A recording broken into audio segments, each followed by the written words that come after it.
Hey y'all, welcome back to the Lady Layer. Hope you guys had a good weekend. Happy President's Day. Hopefully you got all 3 days off and you guys were able to watch all the shows because yesterday, Sunday, was good. Bravo brought it, okay? I was so happy the shows were back. I was like, oh my gosh, it seemed like it was taking forever. Right, the week off was worth it because they brought it. Like this is the first reunion series that we saw where they brought it first episode. Like absolutely. Everybody else had to run it, warm it up, and Real Housewives of Potomac just came straight out the gate. So so we're gonna get into that a little bit later. Right. First, we're gonna talk about Traitors, and then we're gonna get into RHOP and Married to Medicine. And if we have time, we're gonna talk about Love Island and Love and Marriage Huntsville. Oh, and Love and Marriage Huntsville. And then if we have time, we're gonna talk about Love Island, not Love Island. Love is Blind and Married at First Sight.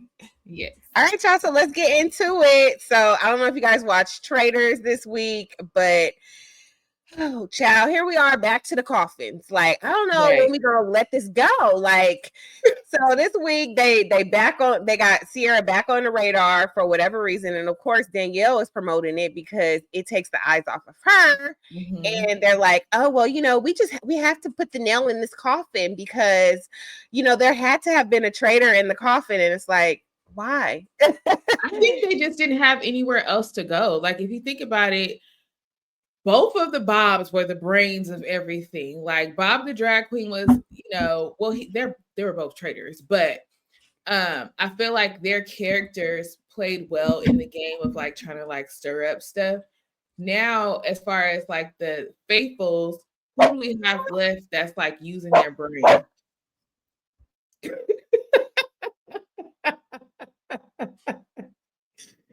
We don't have anybody really that's left that's like a good, has good strategy. This is why they should have never gotten rid of Derek. Like, part of your strategy as a faithful should be to keep people who you feel like could help you. Like them getting rid of, they didn't get rid of Derek. The other guy got rid of Derek, but I don't know. I feel like at this point, I don't know who's left that could really help them find the traitors. The girls. I don't think that they pay attention. Like after they set off one person from the table who's like really going hard, like they just leave it and then they go on a tangent about somebody new. Like, let's focus on who we're talking about at the table and like monitor what they're doing. Like, like Danielle gets mentioned at the table one night and then let's just completely forget about her and go on to somebody else. Excuse me. And what about Caroline? The guy, what was his name? His name's Sam. Yeah. The guy who was married to Britney Spears. Yes. He was married to Britney Spears? Yeah, girl. He was married to Britney Spears. Oh, my goodness. Oh, wow. But, he was on to something with the whole, like, if they come in and they don't know what he was wearing. Right. That was so good. Right. And he just let whoever it was shut him down when they was questioning Caroline, because she didn't know. Caroline, and I think because Caroline plays upon that like the whole dumb saga, whatever. And then when Dolores came in, she kind of skipped over it. Like they let that whole theory go away. And was it Brittany who messed it up, or no? Tom Sandoval who's telling her, yeah. Shoes on. Like you. It's so frustrating to watch some of them on this show because it's like he's really trying, you guys. He had a great theory and y'all just ruined it, but right. But I think Danielle definitely would have told her. But I hope because they came out of that closet and saw them talking, I hope that maybe that puts a bug in their ear. Remember at the end of the show? Yeah. So hopefully, well, we have different wishes because I want Danielle to go to the end. I don't want her to lose. Katrina doesn't want the traitors to win. So terrible. Like I want her to lose. Like she's not. I feel like she ain't trying hard enough. Like you can't be this bad at. She's trying, but she's very bad at the game. I will say that. But because I'm a Big Brother fan and she never won Big Brother, I would like for her to win this. But she's doing a terrible job, so she's not really helping her case. I'm mad that they got rid of Sierra, honestly, because I like her. That's my summer girl homie. Like. Yes, and My Sierra house wasn't told me doing I should say. terrible. The worst thing that she did was follow Boston Rob's she was hanging on his every word. Like, girl, But so was what's his name? Stupid number 2. Yeah, right, the other guy. So it was like he could do no wrong that they just completely looked past the facts that were right in front of their faces. So I mean, she's no different than him. He was riding his butt too. But I don't know. I think that they should bring in another traitor, but I don't know if it's even in Danielle's best interest to bring in Brittany because people are already suspicious of the two of them. And I feel like Brittany does have traitor-like tendencies, so much so I feel like she would definitely throw Danielle under the bus. If I hope Caroline sticks to her guns. She said, "Hell no, you ain't bringing in your best friend." I hope she does too. Gabby, I don't know if Gabby would be a good traitor because Gabby's so sweet. I don't know if she would be able to handle it. I hope that they invite somebody and they be like, no. Because you know they can say no. Yeah, they can say no. They can say no. And then, I don't know. I think it might be in their best interest to just keep the two of them. Yeah. Yeah, I think they should keep two, but it would be more juicy if the person said no. But last time that happened, it backfired because they thought that the person was lying and that they actually did become a traitor. So yeah, I don't know. It's tricky. Yeah, so we'll have to see. So Sierra went bye-bye, and I don't know where they're gonna go from here because they seem all very lost. Yeah, they're just grasping at straws at this point. They don't know. Now they're like, go for the girls. Right. Yeah. That's their only strategy is go for the girls. And like Caroline and Danielle are so stupid that once they're gonna eventually come for them. Like so who do you think they should murder? I would say Sam or Ivar. Yeah. I think those are the two most intelligent and logical people. Get rid of the brain. That's what I would do. I would get rid of the brains. Yeah. I would definitely get rid of Sam.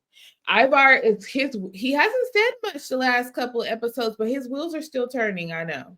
And I feel like Ivar, like if you make a good enough case, he will ride with it. Right. So that's why I say him, because you just have to convince him enough and he's gonna he would be a good traitor. I think he would be a good traitor because everybody knows him as a faithful.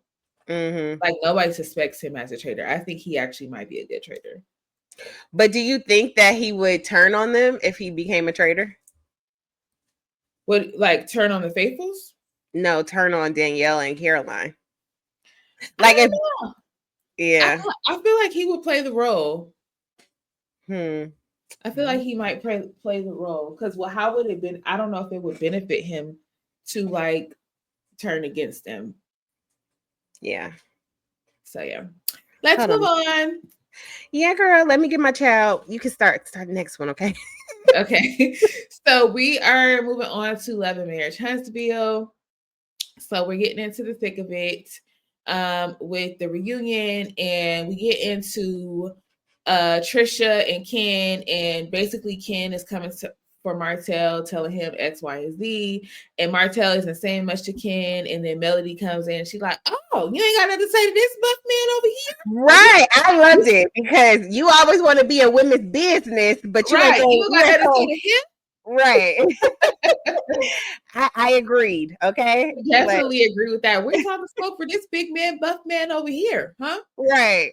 Who's actually making a point. Like, yeah. And so they get to talking about everything about how everything happened with Trisha and Martell. They're trying to get all the truth out because y'all keep breadcrumbing it. Is this everything? Did y'all ever sleep with each other? Martell makes a joke and says that they did.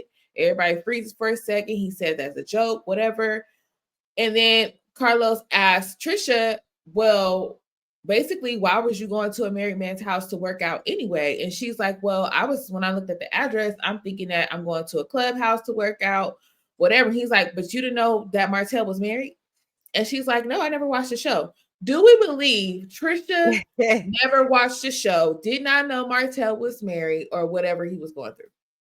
So I don't believe that, and I'll tell you why. Because she said she was close with his brother. So if you know his brother, then you should know that he's married. Like, and it's a small town, you think a small town like that, everybody is not talking about the show that films in this city? Right. And you wouldn't know and see their face. I'm sure they have billboards and stuff like that. Like you've never seen their faces plastered everywhere. I know you got Facebook. It's a small town. I know everybody like, yeah. She could have did okay with saying she doesn't watch the show, but saying that she didn't know about their marriage or that he was married, anything like that. The man is in the news on Instagram, on YouTube, probably in y'all city paper every other week because of what his cheating scandal. Right. So I don't believe that. Honestly, it's hard for me to believe much that Trisha says because she's like a proven liar, honestly. So okay, so what do you think about Marquez and them's argument? Like, I'm surprised Marcel didn't jump in when Marquez was over there spouting his nonsense about how he's this great father and he didn't abandon his kids and he tried to fight for his marriage and all of this stuff. And it's like, Marquez, like, just stop. And then the fact that he doesn't want Ken to be there for his kids, it's like, what kind of man have no one? Right. What kind of man do you want around your kids? Like, why would you expect for this man to live with them, do all it, like, and do nothing? Like, right, not be there to support them and just be laying up with their mama? Maybe because that's the type of trifling man he is. But I mean, they were even saying how when he was coming to town to film, he wasn't even hanging out with the kids. Right. So I'm not surprised by his way of thinking, and I don't even like that they're giving this man airtime. Like I feel like he didn't need to be there. Yeah. And then like the weird thing, like him giving Melanie her flowers, like you need to be giving Trisha her flowers for taking care of your two kids on her own while you abandon them to go to Atlanta to do God knows what. Like, and he's lying to save himself embarrassment by saying like, I'm not trying to get at her, I'm trying to do business stuff. You don't get down on bended knee with someone else's flowers on national television to talk business. No, but you know that you would never have a chance with Melody. If Melody messed with you, it would be a secret, and she would just mess with you just to do whatever she needed to do to satisfy herself, and that would be it. Because you could never be her man. I wanted Melanie to be like, "Yo, I need you to get up and get your stuff together." Right? If you can't do for your kids, I don't trust for you to be able to do well in business. Like, you don't have integrity. So, like, I can't do business with somebody who doesn't have integrity. Like, because she don't like Trisha, she ain't gonna say none of that to him. She just gonna let it ride. I'm just like, he's embarrassing himself. He's embarrassing his kids. Like, let's just move on. Like, yeah, please. Yeah. I don't remember how that started. What? Well, they were talking about her head being blown up, Melody's head being blown up since the show. Oh, because I think they were talking about how Nell was pumping her up and talking about she's the queen and da-da-da-da. Yeah.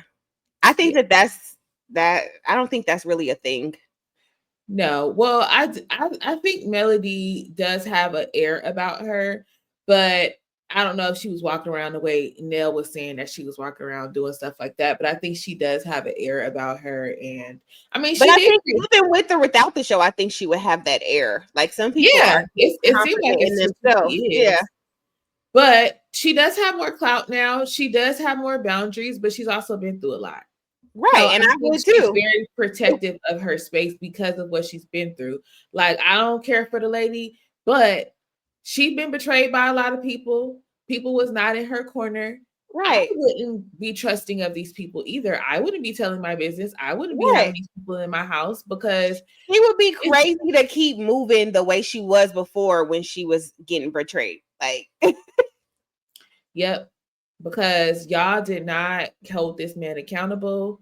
Like, it wasn't y'all's job to hold him accountable, but at the same time, it wasn't enough noise about what he was doing. People were still inviting him places, hanging out with him, hey, excited to see him. And it's just like, he turned my whole life upside down. Y'all don't care. Right.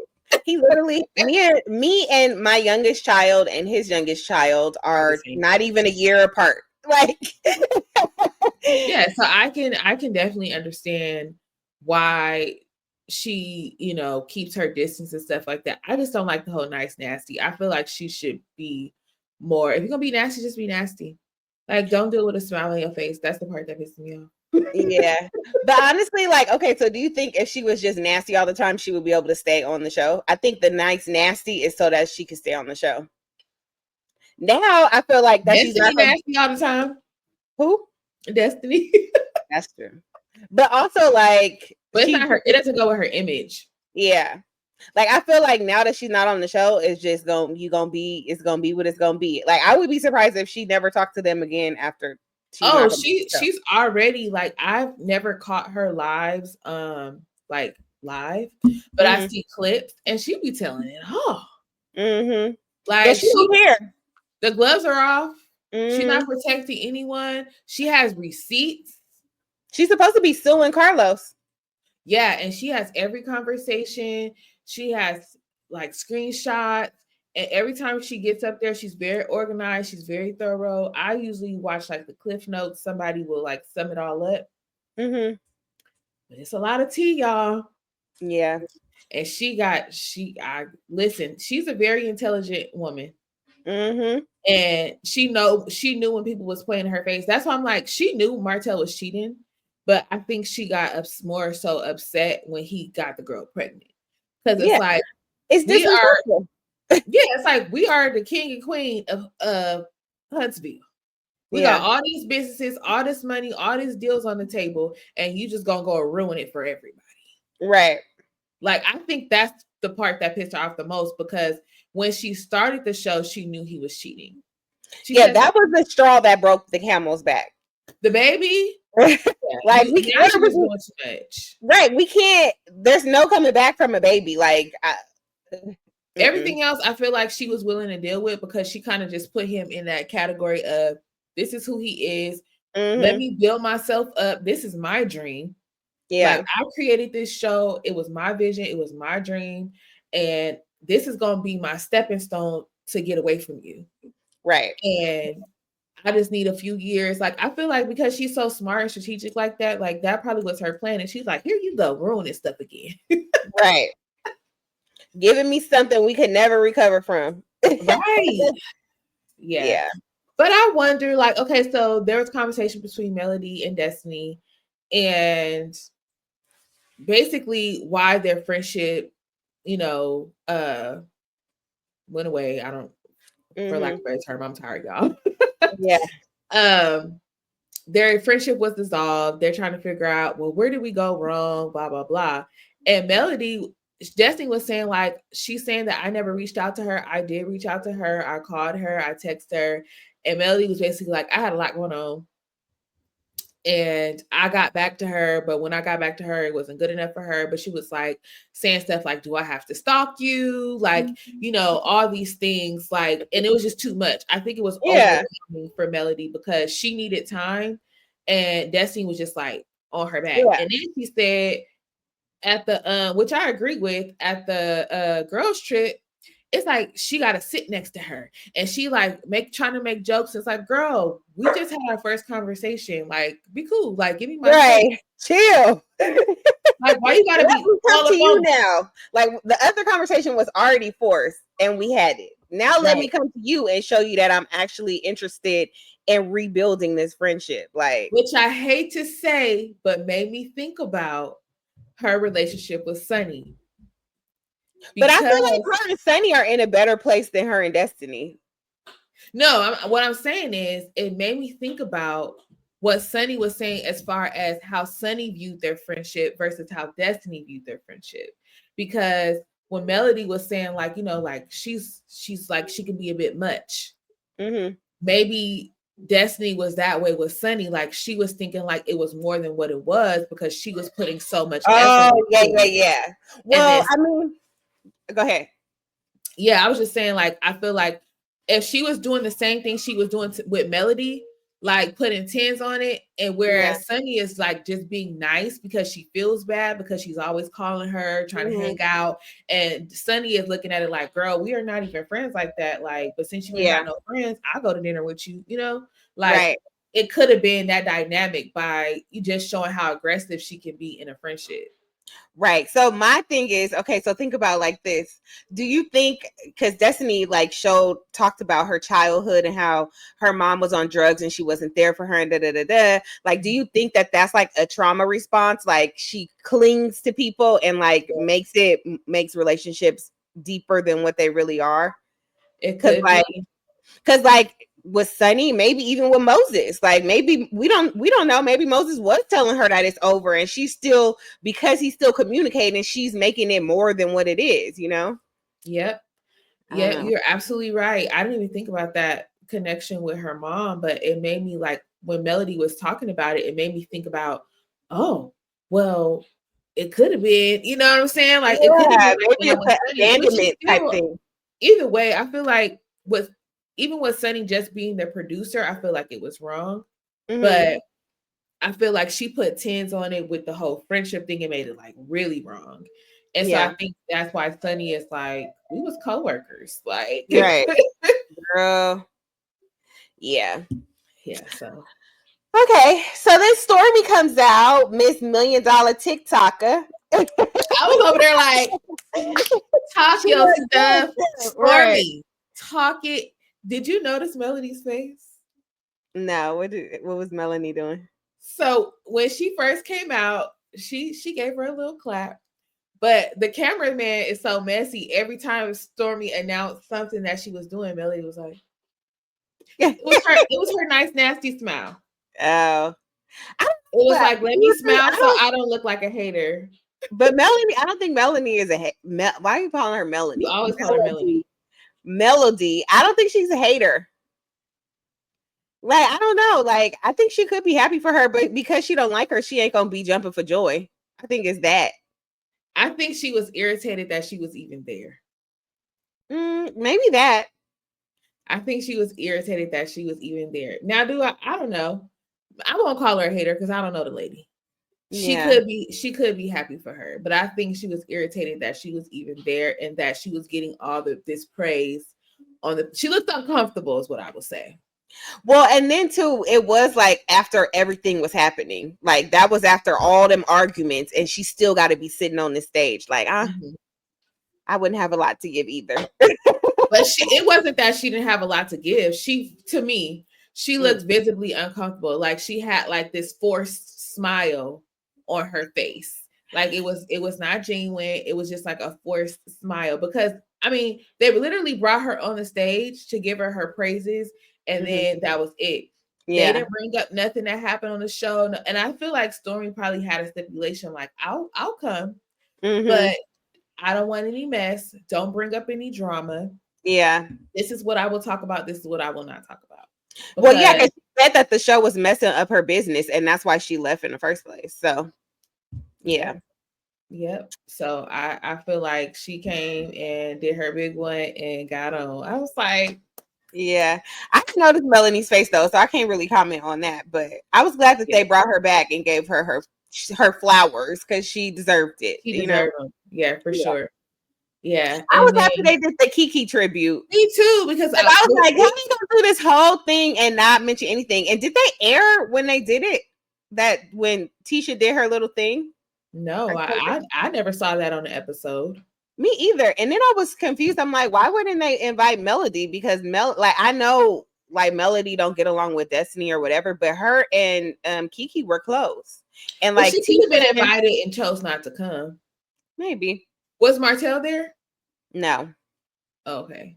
Yeah, she could have been, because I mean her and Tisha's, they haven't had no issue. Right. That's why I was surprised Melody wasn't at the yeah, so maybe she wasn't available. Yeah, maybe. I don't know. But and then, that was surprising too that Stormi paid for the whole funeral. I wasn't surprised. I feel like that is in her character of something that she would do because she was really cool with Keke too. Yeah. Like, so let me rephrase that. So I don't think that that's something Stormi wouldn't do. I'm just surprised that it was something that was needed. You know? I don't know. Oh, that somebody else didn't do it. Yeah, like the family didn't step up and pay. Like, right. And that's what I was thinking too. Like, I wonder, was it uncomfortable for Tisha and Marceau?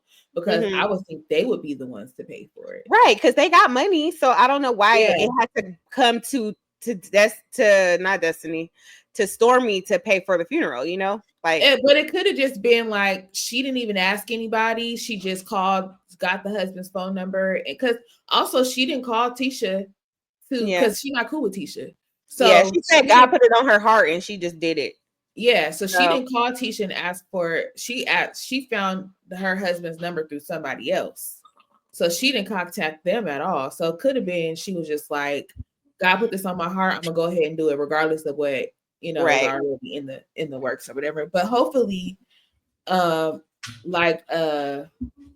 what's his name? Maurice said, if you want to do anything, support her children. So hopefully they have been helping financially with that. So maybe put aside, make it like a little trust or something for them. Something for the kids. Yeah. Especially because I think her son was like a good football player or something like that. So hopefully they are still supporting them. But that family dynamic was already like crazy.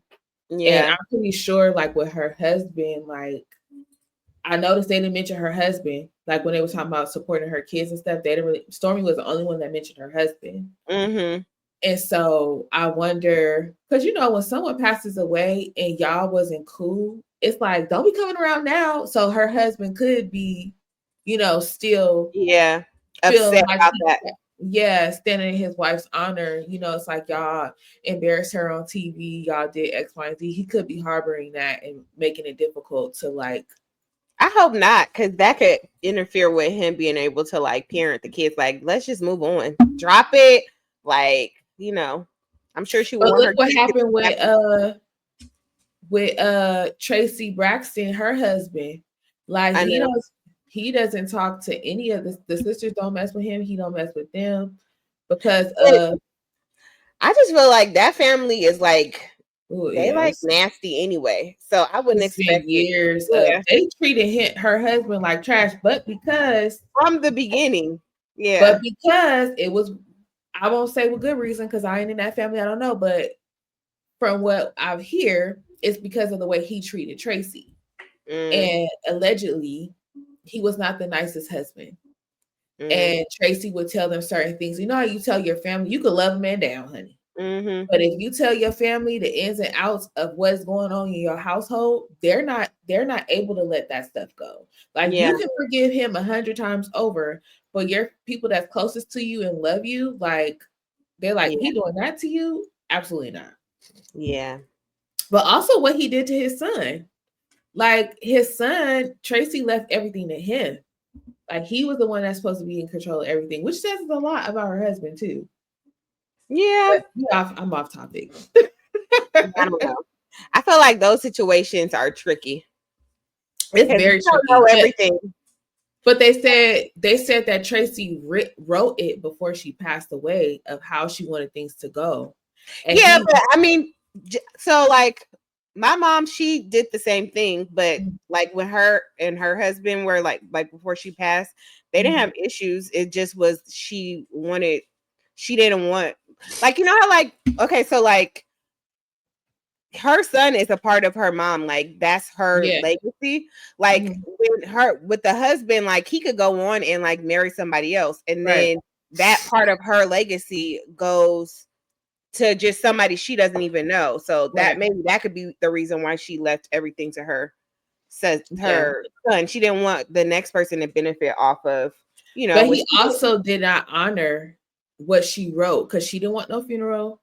She didn't want her likeness to be used in anything, and like he was going against that, trying to fight the son. Or I got a girl. But the sisters didn't either, because the sister said she told the sister she didn't want them fighting. She didn't want a whole bunch of other stuff, and they was doing the same thing. But I mean, I'm talking about as far as like her funeral services and stuff like that. He completely said no. I'm still doing the funeral. Like she wrote down what her wishes were. That's why none of them went. Because she said that's exactly what she did not want. She didn't want a whole bunch of people crying over her, standing over her, and whatever. We gotta get back on track because we don't have that much time left. Right. Because we could go on and on about how even the sisters didn't honor. Okay, so Real Housewives of Potomac. So it started off with Karen's video of her basically saying, I'm not coming, whatever. Yeah, looking terrible. Then they showed all the footage, child. Why would they show all the footage? I was like, oh my For the God. people who didn't understand, I guess. I don't know. It was even the scene where her eyes was in the camera, and I was like, I couldn't even Where look. she was, I was like, where she was talking about she was lit. Like, yeah, they listen. Yeah. But honestly, I'm proud that they did that because, like, don't only show pieces, show like the whole thing. Yeah, so I think that was good. They pieced it all the way up together. They told the full story. And hey, if they didn't, people would have been pissed because it's out there. Why are you not using the footage that's out there? Right. And it would look like they were like trying to hide what actually happened. Like, I'm sure if they had the videos and stuff of Shannon, they would have did the same thing. Right. Like, you know. So they go and they start discussing everything, and then Stacy is kind of like trying to shut everything down. She's like, no, well, let's not talk about that. And Karen is a good person. And everybody's like, listen, like what you just said, it's in our face. It happened. We're discussing what happened. Like, nobody is trying to tear her down, whatever. And so Stacy had to eat her words later on, child. Well, it was weird to me. Like, Stacy was weird to me anyways, because like I feel like that was the only time she really defended Karen. The rest of the show, she was silent. At the reunion? Yeah. So what happened after that? They showed Karen. They showed the video where she was made up, and it was like a produced thing where she was like thanking everybody for supporting her, which was very awkward because she doesn't thank Wendy, and every time she thanks a new person, people are like, they like keep panning to Wendy. Like, she didn't thank Wendy and she didn't thank Stacy, so I think that's why Stacy shut up the rest of the reunion about Karen, because Karen doesn't appreciate you defending her. And I thought that was messed up because those two were the ones that was riding for her the hardest. Like, you think Giselle, and Giselle was low-key talking mess about you the whole season. That's why I feel like it was a direct shot. For Wendy, it was for sure a direct shot. And Stacy too. She was upset with Stacy because Stacy told Wendy the truth. And she's upset with Wendy because Wendy knows the truth and was going to hold her accountable to it. It's like, you're guilty. Like, here this lady is in one scene praising you and inviting you to the White House.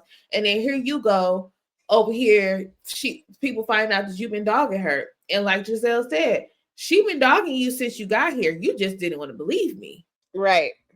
I mean, I don't want to believe anything that come out of Giselle's mouth either. But I'm not going to discredit Wendy though too, because when Stacy told her, she was like, "So do I believe Stacy 100%? No, but some of the things that she's saying, like, I do. Like the milk is not clean. Like, right. But I think she just wanted to believe her friends because it's like she's her. Yeah, so Wendy, I think it's a normal thing to want to believe that the person you've been writing for is not going behind your back and doing you wrong, you know? So Wendy says she regrets inviting her to the White House, and everybody's shocked by that. It's like, why y'all shocked? She being real.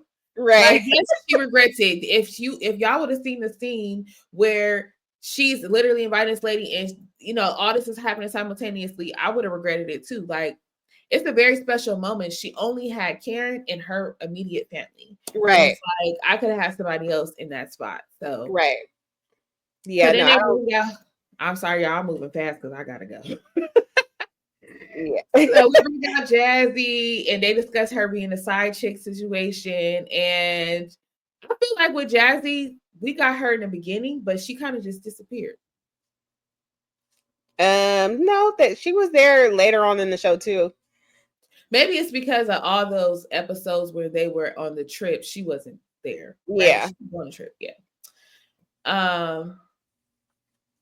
And in the Miami situation, we didn't get that on the show. That's something that happened after, right? Yeah, I don't know when the Miami thing happened, but it was Ashley was not going to let them not bring it up. Her or Wendy. Wendy was like, say it.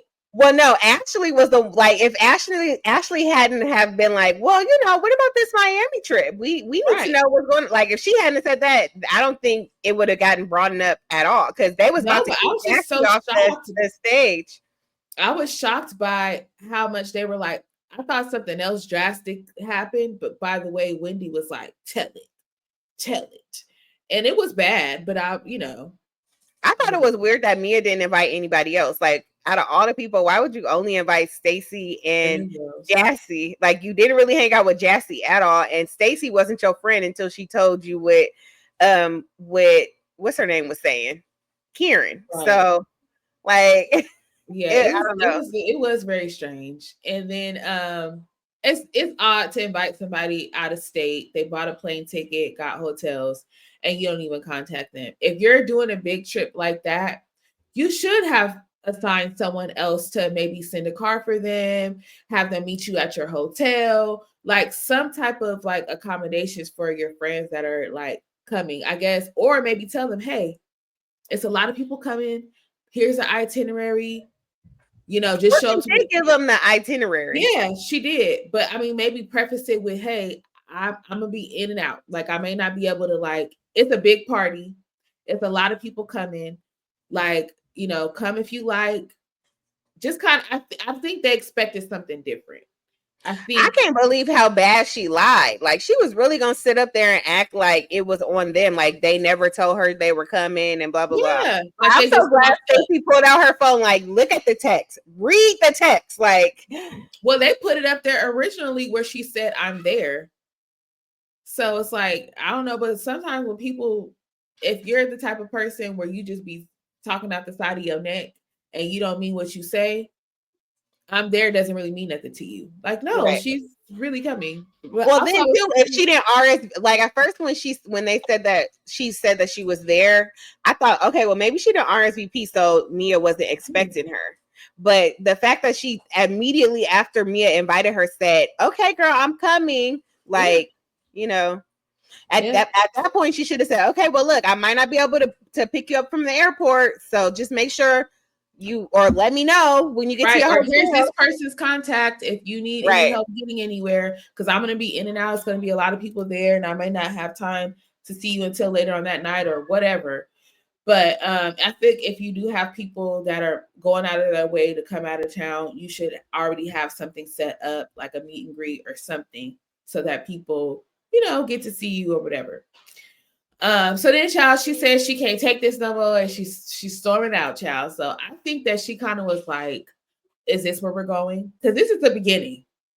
We have so much more to talk about with Mia. Yeah. So, yeah. But yeah. No, because I was talking about then too, like how she shows up an hour late and tries to act like they didn't come to the dinner.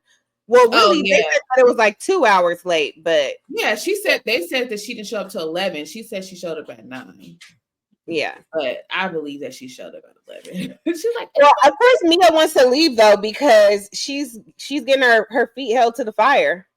Yeah. I think next episode is going to be more Mia getting held accountable, and Stacy getting called out about TJ. Oh yeah, I can't wait for that. Happy Eddie come on out. And what about that? They saying that she's trying to come out with Spacey. What is it? Spacey Stacy? Her own cannabis line. Yeah, I don't know. I was going like this. Is like maybe she can't talk about it yet, but I think it is something behind that because her eyes are kind of like, no. Yeah, I wouldn't be surprised if she did. Right. Like, moving on to Married to Medicine. We finally get to see a little bit of the showdown. Yeah. Finally. They literally just showed us a pinch. Right. I'm like, I think we could have popped out, you know, and show the whole thing. No, right. We didn't need that little recap at the beginning. They could have cut that out and showed us all that and got straight to the fight. So we're gonna skip all that and go to the vote, honey. Yeah. So we get to the vote. It was awkward that Heavenly kept calling Apollo, like, look, Apollo, this is the time we leaving. You need to be here. I'm not about to keep calling you, like, looking desperate for you to come. Like, it just felt like she was really trying to, like, force Phaedra to be in that awkward situation. Because, like, why you keep calling him trying to figure out where he is?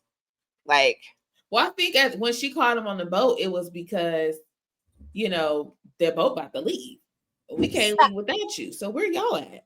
When she called him before, and he said that Shireen wasn't coming. So she called him twice. I guess she was the liaison. She was his connection to the thing. So it's like, okay, we here. You know, it's plus it's TV. But I thought it was interesting. Because of TV, she needed to be having them production assistants call him. Can y'all call this man to find out where he at? We gotta go. No, they wanted that on camera. That was a part of the storyline. They wanted him on camera. And also it led up to the whole, Shireen's not coming. Boom. All of a sudden Shireen is here. And she was a little hyped up at the thing. And she was the one telling all the tea about what's his name? Shek. Well, yeah, before that though, her coming on the boat and hugging him like that's her bestie. A double-breasted hug. Yeah, that was interesting. I was like, hold up, swell up. Okay. Yeah, that was weird to me. Like, why are you hugging him so tight? And Quad being all excited that Apollo was there. Like, does she even know Apollo like that? She was very that was like she was acting like that was her best friend, and then sitting in the back of the boat trying to get the tea too. Like, right? Yeah, I don't know. So then they get off after they do all these awkward cheerses. Like, did you see how they kept doing the cheerses and every single person had to clink a glass? Like, y'all just need to do small group cheerses. Like, everybody don't have to cheers every time. Oh, Lord. So then they get to the sandbar. Toya falls off the boat, and then the girls do their own little thing, and the boys separate. And so before the girls pop off, King goes over to Greg, and he's like, he's like thanking all the guys for welcoming him in, and and Greg is like, well, I didn't really welcome you in, but I didn't mean no disrespect. And I just felt like from there, like Greg was setting the tone for how the day was gonna be, because he wanted that. Why is it even necessary for you to say it? Yeah, why is that necessary? Like, if it's no disrespect, then move on. Just be quiet, like everybody else. Like, you don't have to be rude.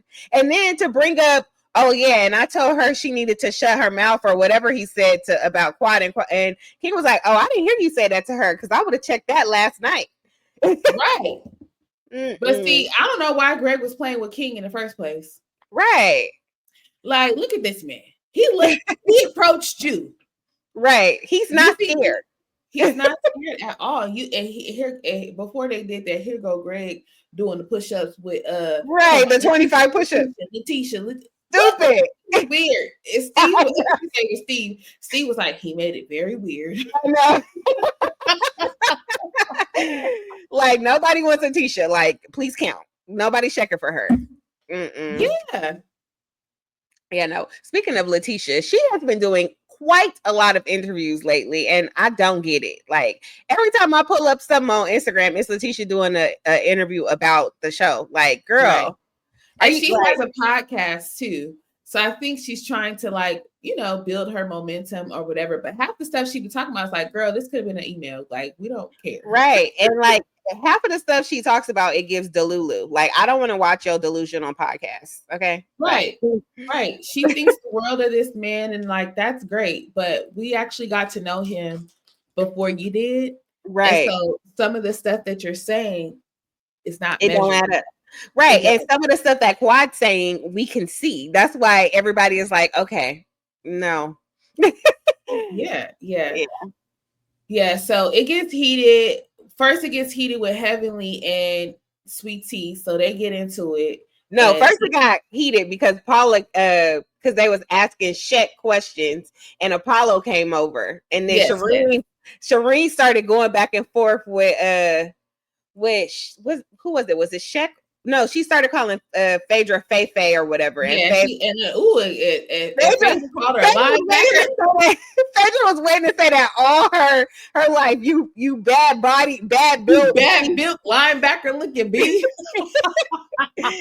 Yeah, she been waiting to say that her whole life. Right. Right. I'm like, dang, Phaedra was the whole time. Phaedra did not have anything good to say about Shireen. On the boat, she said that was my husband's mistress, and he decided to marry. He was cheating on me with her while I was pregnant. Which, I don't know if I would be able to get over that either. And the way Shireen, this is what I don't understand about Phaedra, because Phaedra is like saying all these things. She don't understand why he's here and why is he showing up like this. The lady called you and asked you. Right. She told you that she is going to invite him. She asked you if you was okay with it, and you said you were okay with it. Right. Now you're just lying because you're acting like you didn't know what was happening. You acting like you didn't know that the guy that you're with was cool with Apollo. And you just like all this is oblivious to you. You don't know who invited Apollo to the party. Yes, you do. You heavenly invited him. You approved it. Like you just sitting up here lying at this point. Yeah. So and then like it's she lying about the Sheck thing because she's saying that she didn't know that the relationship that him and Apollo had, but he told you that he knew day one. Right. Right, y'all knew each other. Right. And then you don't understand why Apollo is upset that you are dating one of his close friends. Like, make it make sense. Do we think Phaedra did this on purpose? Yes. That's why when they asked her, do you feel bad about inviting Sheck, she wouldn't answer because she knows. And you set the man up. Right. But he also knew what he was getting into because he wasn't as forthcoming with Phaedra. He said that he knew the guy. He didn't say that you go to family dinners and y'all hang out every weekend and like, it's just like, I don't understand. That whole thing was just like a setup. It was weird. It made everybody didn't Walter because Shireen was talking about he's for everybody. He's everybody's man. So maybe he's so that's why they was like, who you here with? Right. Yeah. So then King goes and checks Greg because like Katrina said earlier, when he didn't realize what he had said, he's like, you need to apologize. Right. And so, but what I understand is King, Greg is over here trying to hold Sweet Tea down. And you like, can I talk to you for a second? What? He's like, he said the reason why he's trying because everybody's gonna be distracted. No, he's trying to calm his wife down. Like he didn't care nothing about that. Yeah. Well, he like, look, you over it, but I'm not. So now that you by yourself and away from the men, let's have this conversation. Phaedra could deal with your wife because I don't even know why she's upset. No, all hell breaks loose. So I like this. I like that when the girls started going at it, her and Tisha and Heavenly, that Steve was over there like, hold up, I got to see about my wife. My wife about her. Yeah. Baby, you good? He like, I don't know about y'all, but I don't play about this one. We need come on, baby. We not about to be by that. That's why when everybody was taking all them shots on that boat, I said, this is why. Yeah. This is gonna get ugly. Everybody getting all these looking, everybody is cool. It's gonna take a turn real quick. Right. So we watch what happens live. And one thing that I wanted to say about that was it was so uncomfortable when they kept asking Sweet Tea all these questions about Quad. Like, what's your favorite thing about Quad? What did you like about Quad's house? Like, why are we doing this? But that's what they always do, though. Like any ex, they always do that. When Quad is on there, they ask her questions about Tisha, but she's not like, I don't know. I feel like Tisha was trying not to be shady. Well, but she wasn't giving the answers Quad would have gave. Like Quad is like, oh, she's this, like she will never be me, them type answers. Yeah, because I think because they put it in the form of a game, it confused me. I'm like, did she answer truthfully or does she have to answer these questions? Yeah, and then too, okay, so this is one thing that I noticed about Tisha. Tisha, she's dressing way better than when she first started, but I need her to get her wig game together because what was that wig? It was too thick. It was too much hair. Right. It was like the dress. It was I love the dress. Front, and then it had all this hair in the back. Like it was so heavy. I was like, oh my gosh, her neck's gonna hurt. Like that was a heavy wig. Yeah. And it looked synthetic a little bit. Like it was a shake and go. I don't know. Yeah, it might have been pack hair. Yeah. But I feel like Contessa and Letitia give Delulu twins. Like Contessa trying to be a good friend and just have her girl back. But also, so the reason why I say the Contessa is a part of the Delulu twins is because she doesn't see why Heavenly says the things that she does about Damon. Like Heavenly cannot say these things about your husband if you didn't tell him these things. I mean, if you didn't tell her these things about your husband. And it's the same thing with how we were talking about the Braxtons. Like people get comfortable and they tell their friends stuff, but the friends don't get over it. And no, they don't. And that's what you have to deal with. Right. And Contessa and Heavenly were close together, and Heavenly is still not over the things that her friend told her that her husband was putting her through. Yep. So now that they ain't friends, she gonna throw it in her face every single time she get a chance. Yep. So ain't that the truth, Ruth? Mm-hmm. All right, y'all. Unfortunately, we have run out of time. So hopefully we can talk about Love is Blind and Mavs on Thursday. Yeah. But thank you guys so much for watching. We hope that you guys enjoyed this episode. Be sure to like, comment, subscribe. If you're not subscribed on YouTube, go ahead and do that. And you can follow us on Instagram and TikTok. All of the information will be in the description box below. And we'll see you guys in the next one. Bye. Bye.